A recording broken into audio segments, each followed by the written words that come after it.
Hello and welcome back to another Router Gods video. My name's Humphrey and we're going to continue on our series of becoming a sales engineer. So if you're coming from a network engineering or operations standpoint, you want to become a sales engineer, this is going to be a series of many videos. All of them will be free and will be on the Router Gods YouTube channel. Alright, so we've already talked about the traits and the qualities that are required of a good sales engineer, pre-sales engineer. We've also talked about, was it worth it for me to become a sales engineer? And in this video, we're going to talk about how it happened, how it all came together, what went down, how did I do my interviews, how many interviews I went through, how many times did I fail my interviews and not get hired on a particular team, which is actually completely fine.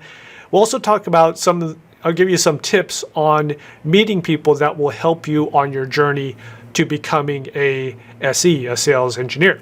Back in 2015, I had just finished working for Panda Restaurant Group, Panda Express. So there I was a network engineer. So we might as well pull up my LinkedIn.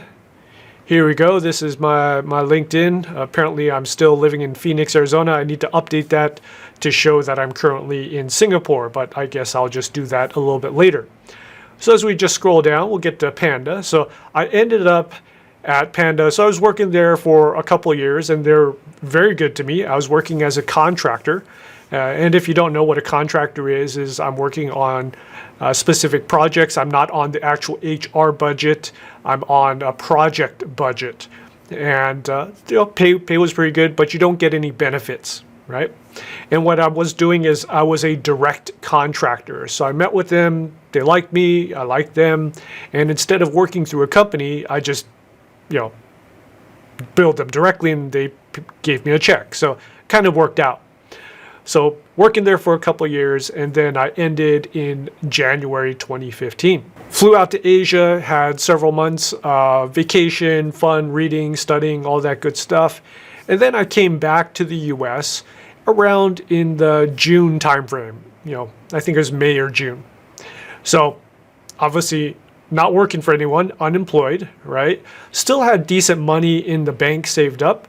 But of course, when you're not working, as the months go by, that slowly whittles down, right? You can't be unemployed for too long. And because I had left as voluntarily, not getting any unemployment, right? So there's no money coming in. It's just completely living off of savings. So, come back to the US, kind of looking for what's going on. And then Panda reached out to me and said, hey, do you want to come back? And as I was thinking about it, I was like, well, I could come back, but let's kind of wait and see to see what else is out there. And in fact, when they asked how much money I would be looking for, what I did is I did the very crazy thing. I put a really high number out there. I forget what it was. I think it was like, I'd work with you guys for 150 an hour, 100 an hour. It was just some insane amount just to see, like, if they took it, that would have been great. But of course, they didn't take it. But it was one of those, like, I didn't really care if I went back to my old job or not. Like, it would have been great to get money, but my heart wasn't really into it, in going back to the same old network engineering.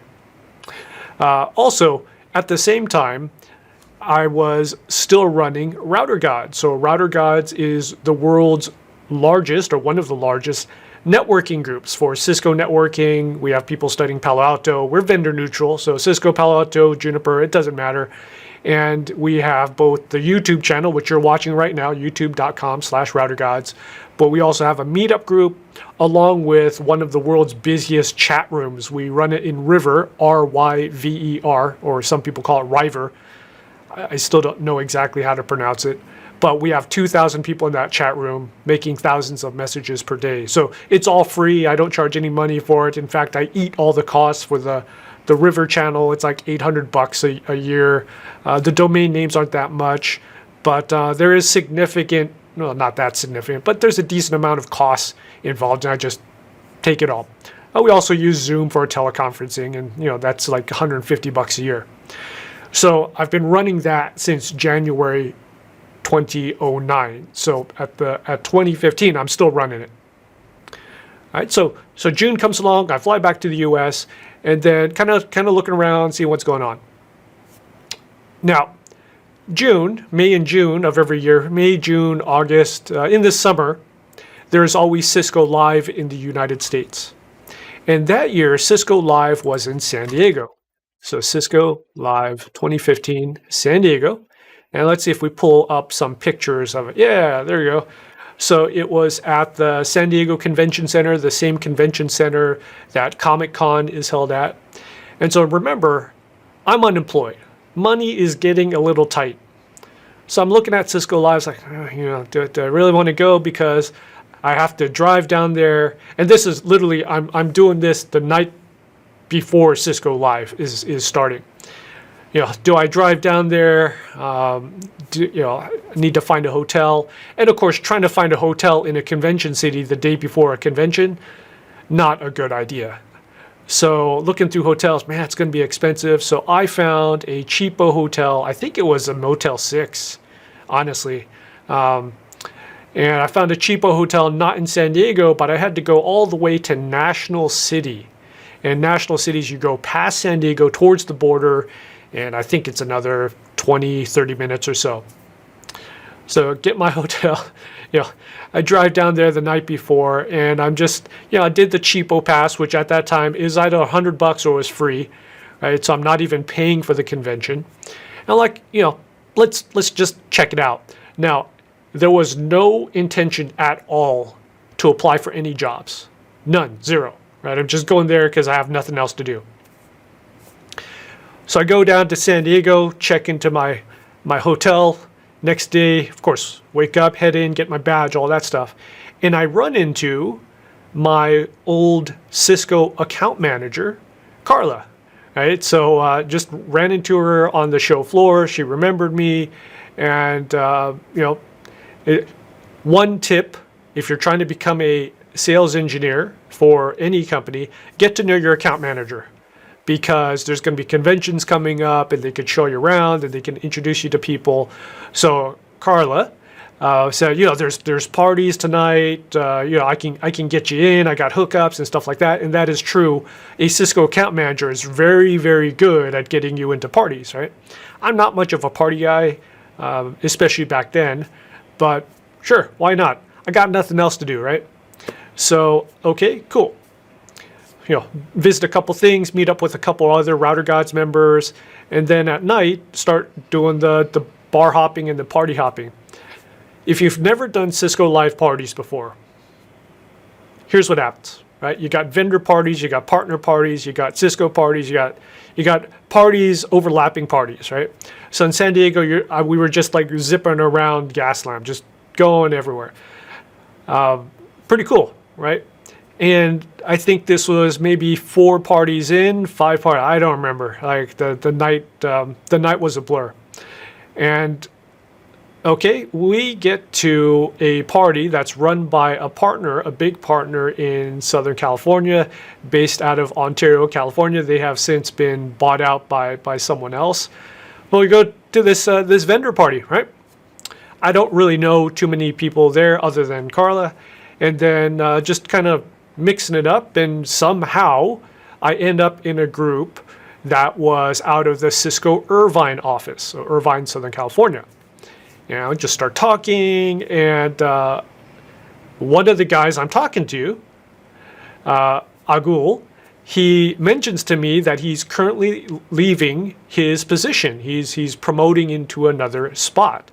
So he's a SE, and his spot will be open, right? So this is another thing to realize, is that when people promote, it leaves a vacuum, and then you have to backfill it. So it's kind of like this ladder step thing where people go up and there's an empty space. There's an empty step that people can go in. And then he pops the question, have you ever thought about working for Cisco? So honestly, up until he asked, I never really thought about it. I was running Router Gods, and we were talking about Router Gods, and that's pretty good. You run these groups, you do these videos, you got a YouTube channel, kind of maybe some good qualities of an SE, right? He's outgoing, he's able to explain things, somewhat personable, right? And I said, so my philosophy is, and you should maybe think about this, is when an opportunity presents itself, whether you're looking for that opportunity or not. So when something's popped right in front of your freaking face, you got to take it, right? You gotta go for it, because it would be it. Depending on how your religious viewpoints are, whether you believe in a higher power or you believe in karma or whatever, right? Whenever opportunity presents itself, the way I look at it is there was a reason for it, right? So, okay, I was like, sure. Like, yeah, I mean, I think I would go for it, right? So he's like, hold on for a second. Turns around, and his manager, Julie, was standing 4 feet away. Taps on the shoulder. I'd like you to meet someone. I'd like you to meet Humphrey. And we start talking. And, hey, why don't you stop by the Irvine office later this week for an interview? Pretty cool, right? So Cisco Live finishes, as expected, a couple days later. I think it was actually next week. And go into the Irvine office, start the interview process. And yeah, I think it was a kind of a weird interview, because a couple people are in front of me, and then we have another person through the telepresence, right?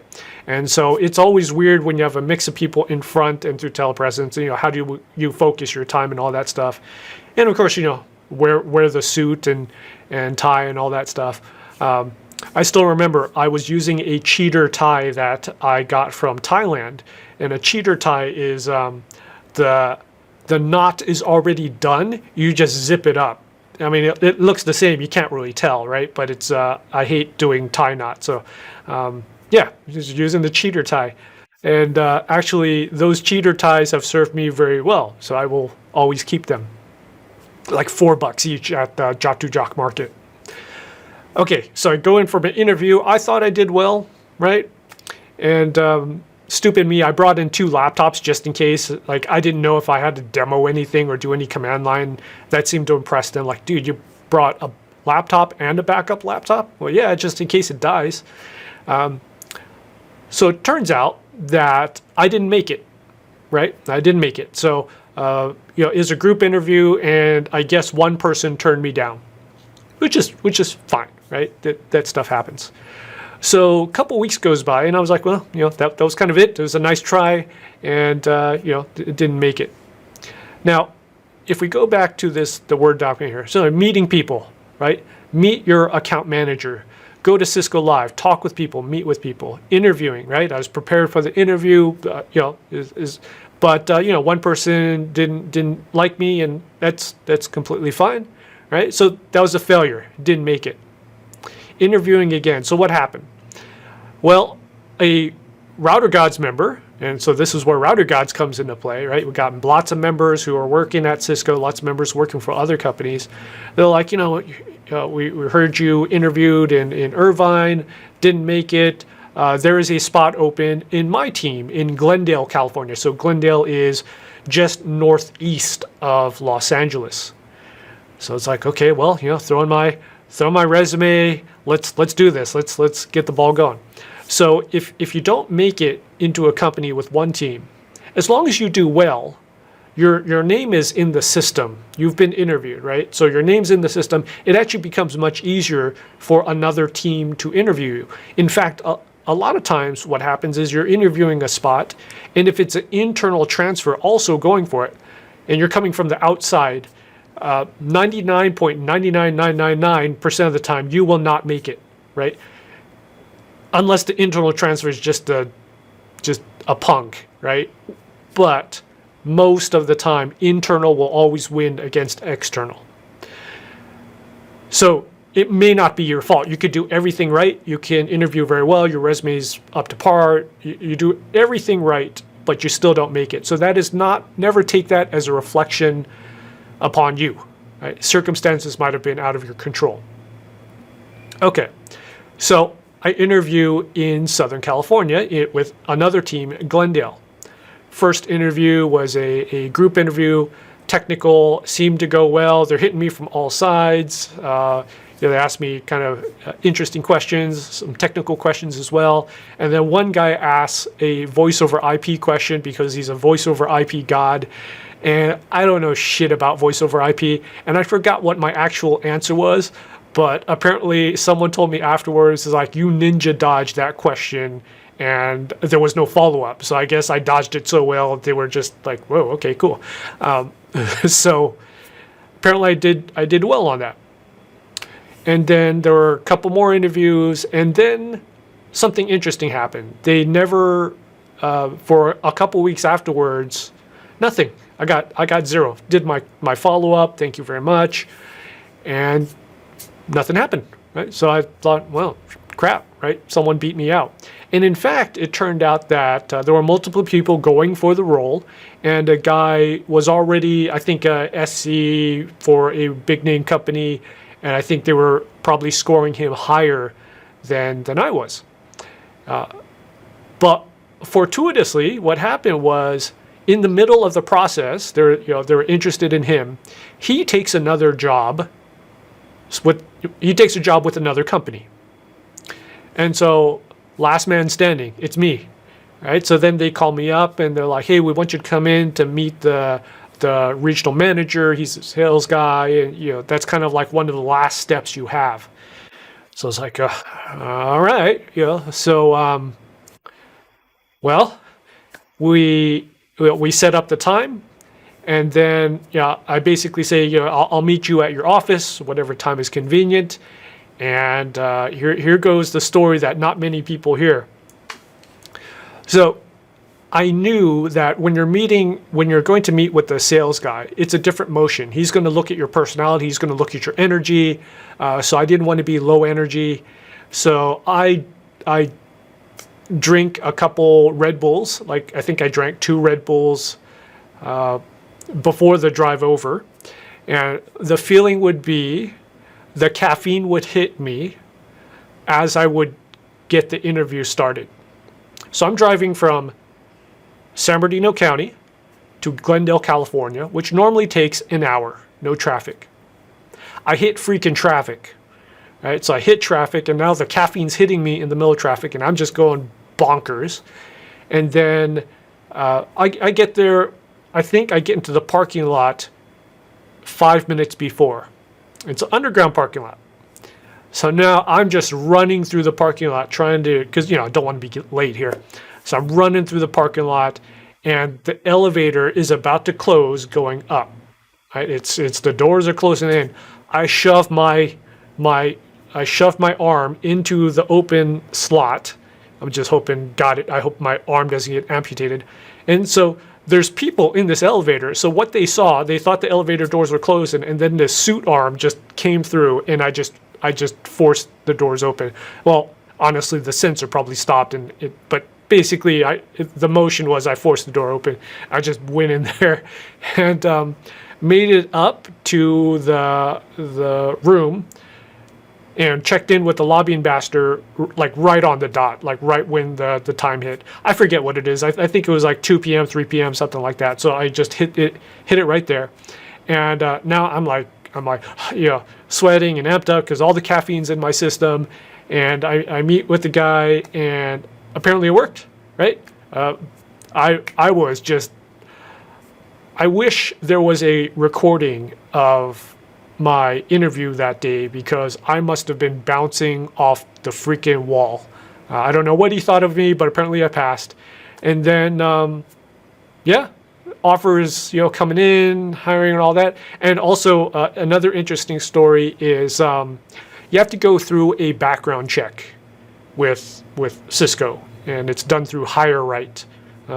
Hopefully that's not top secret information, but there's a background check, right? They have to check your degree, they have to check your previous employers, and whether you've robbed a store and stuff like that. So you have to gather up all the documents. And so I'm going through this process, and Cisco has a internal sales conference every year. Now at that time, this was meeting in Las Vegas called GSX. And now it's called Impact. Every couple of years they change the name. So in the summer, they have this, and hey, it's coming up. So I'm not hired yet. I'm going through the hiring process. I'm like, well, I got nothing else to do. I'm unemployed. And so I go to Las Vegas. I get my own room. I go to Las Vegas, and I'm like, is this okay? And they're like, well, you can't go into the sessions themselves, but you can hang out with all of us. So I'm basically experiencing GSX somewhat like an employee would, but not really, because I don't have to go to the sessions, and I get all the parties too, which is freaking awesome, right? So I'm going out to all the parties, and I'm invited to all the team parties, which is kind of interesting. And then during the middle of GSX, my offer letter comes in, and of course I sign it, right? So it was also interesting because one of the parties was put on by a big partner, CDW, and I had started the interview process with CDW to become an SE with them, to become a sales engineer with them. And probably shouldn't say this because they're probably watching this, but had an interview set up with CDW. Then I'm applying for Cisco. I get the offer, and I ghosted CDW. I just didn't bother responding anymore.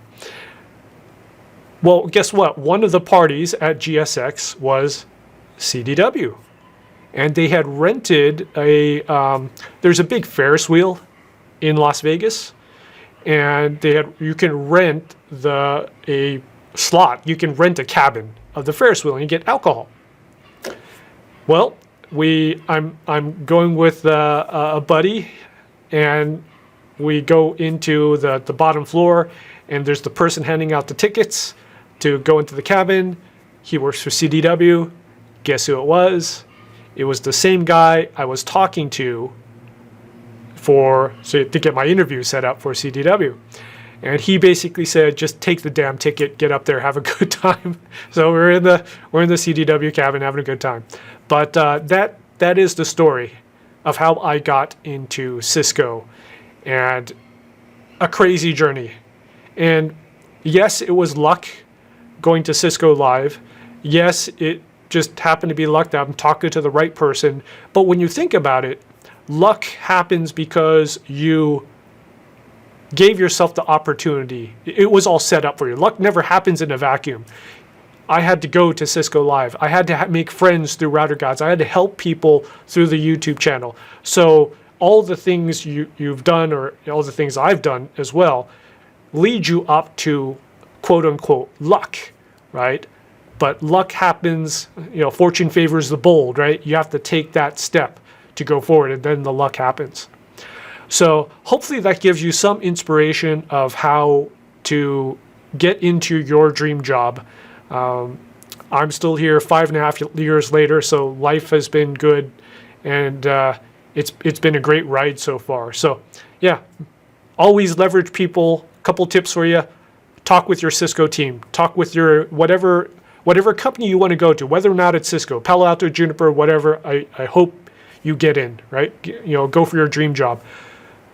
If you have sales teams visiting your company as a network engineer, they're trying to sell you stuff all the time. They're trying to sell you firewalls. They're trying to sell you routers, switches,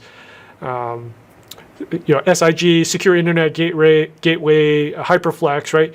Whoever is visiting you, take the opportunity to get in those meetings, right? Maybe they're meeting another team. Just ask your boss, hey, so I know the Cisco team's coming in. Can I sit in on that meeting even though it's not my group? Most likely they'll say yes. So sit in that team, collect the business cards, follow up with them, let them know. Let them know that you eventually want to become a sales engineer. They will help you. We want to help you get a job, right? It is the most awesome thing if we can help someone get their dream job. So let people know. Go into those meetings, right? At your job, volunteer for big projects. Absolutely do not be just the guy that does the updates and does, you're doing a lot of work, but it doesn't matter for jack, right? Get the big projects, spec out servers, lead migrations where you're migrating a whole floor or the whole data center, do things like, meet with the Cisco team to price out stuff, to walk through scenarios, so do all that. Get known to the Cisco team.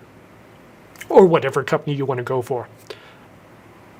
Another tip is if there are local meetup groups or online groups like Router Gods. Router Gods is free. Please join us if you think this is useful to you, routergods.com. But there are local groups that are Cisco meetup groups or Google, AWS meetup groups. Just go on meetup.com and do a search. And when you go to those groups, you get to meet the similar people that are also going for those jobs, but you will meet people that have the power to recommend you to those different positions. The more people you meet, the higher chances are. Never, ever, ever. And this is a problem with a lot of network engineers out there. This is a problem with a lot of technical people.